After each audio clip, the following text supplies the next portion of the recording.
Know about you, but I tend to get on health kicks. And kombucha was one of them because I was trying to do good for my gut health. Long story short, I like kombucha, but it doesn't always love me.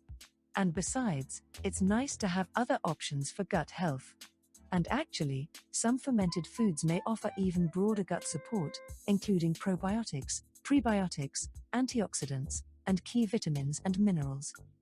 Today, we're breaking down 5 fermented foods that may deliver even more comprehensive gut health benefits. 1. Sauerkraut. Even if you're not German, you can still enjoy it. Sauerkraut is simply shredded cabbage fermented with salt. But once fermentation happens, then it develops all of the good probiotics and good bacteria. And because it's made from cabbage, sauerkraut naturally contains antioxidants and prebiotics. Prebiotics, not to get into it too much, act as fuel for your beneficial gut bacteria, helping them thrive, and it's really great if you get prebiotics in before or at the start of your meal. If you make your own sauerkraut or if it's unpasteurized, it also contains live probiotic bacteria. Pasteurization kills those beneficial microbes, so always look for raw or live cultures on the label. 1 cup of sauerkraut contains approximately 27 calories, 1.3 grams protein, 6 grams carbohydrates, 0.2 grams fat, 21 milligrams vitamin C, 26 IU vitamin A, 34.1 micrograms folate, 18.5 micrograms vitamin K, 2 milligrams iron, 939 milligrams sodium. It's low in calories but rich in plant compounds that help protect cells from oxidative damage. Research shows that fermented cabbage products can positively influence the gut microbiota and immune function. See the National Institutes of Health, NIH Office of Dietary Supplements. 2. Yogurt is one of the most studied fermented foods. Typically from cow's milk, but nowadays you can also find goat's yogurt, almond yogurt, soy yogurt, and coconut. They're all fermented and contains live bacterial cultures like Lactobacillus and Bifidobacterium species. Usually, the nutrition label will list which bacterial cultures they use. These probiotics have been linked to improved digestion and may help reduce the risk of colon polyps and colorectal cancer in some observational studies. 1 cup of plain whole milk yogurt contains approximately 195 calories, 11 grams fat, 105 milligrams sodium, 14 grams carbohydrates, 10 grams sugars, 10 grams protein, 318 milligrams calcium, 8 grams lactose, 28.5 milligrams magnesium, 253 milligrams phosphorus, 410 milligrams potassium, 31.1 IU vitamin D, 1.1 milligrams zinc. Yogurt also contains antioxidants that help reduce cellular damage. And to make sure you're actually eating something that's helping your gut, check for live and active cultures, and no added sugars or artificial sweeteners. See the United States Department of Agriculture, USDA Food Data Central. 3.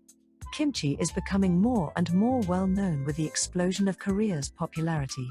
There are hundreds of different types of kimchi, but the typical one you'll see in grocery stores is made with napa cabbage or radish, plus garlic, ginger, chili, and other spices, all fermented.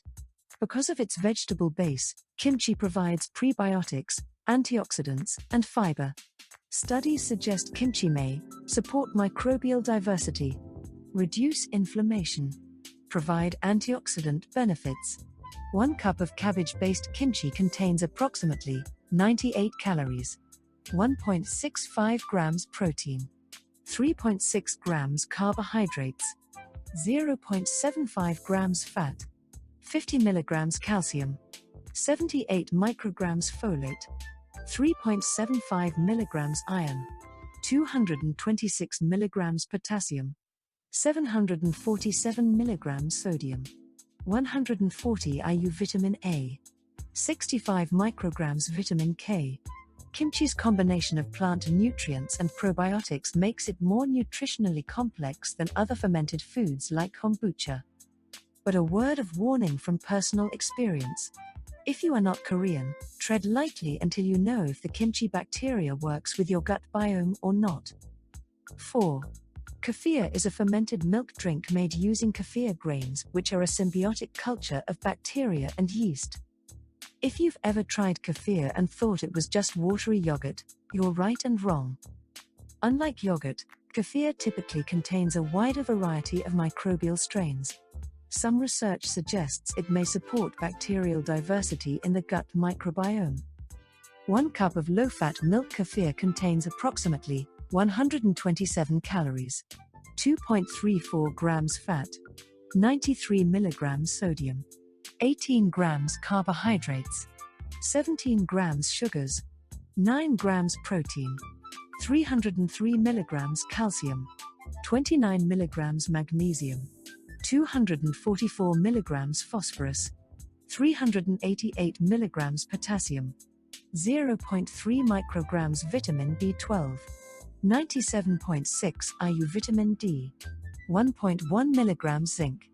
Because it's both probiotic-rich and nutrient-dense, kefir can be a good choice if you're looking for another drinkable alternative to kombucha. For more information, see the United States Department of Agriculture. 5. Miso is a fermented soybean paste traditionally used in Japanese cuisine. It's often added to soups, dressings, or marinades and has a really lovely umami flavor. Miso contains beneficial bacteria, but note that high heat kills probiotics, just like in pasteurization.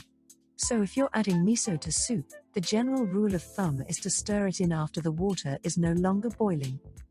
1 tablespoon of miso contains approximately 38 calories, 2.18 grams protein, 4.3 grams carbohydrates, 1 gram fat, 10 milligrams calcium, 3.23 micrograms folate, 0.4 milligrams iron, 36 milligrams potassium, 634 milligrams sodium, 27 IU vitamin A, 6 micrograms vitamin K.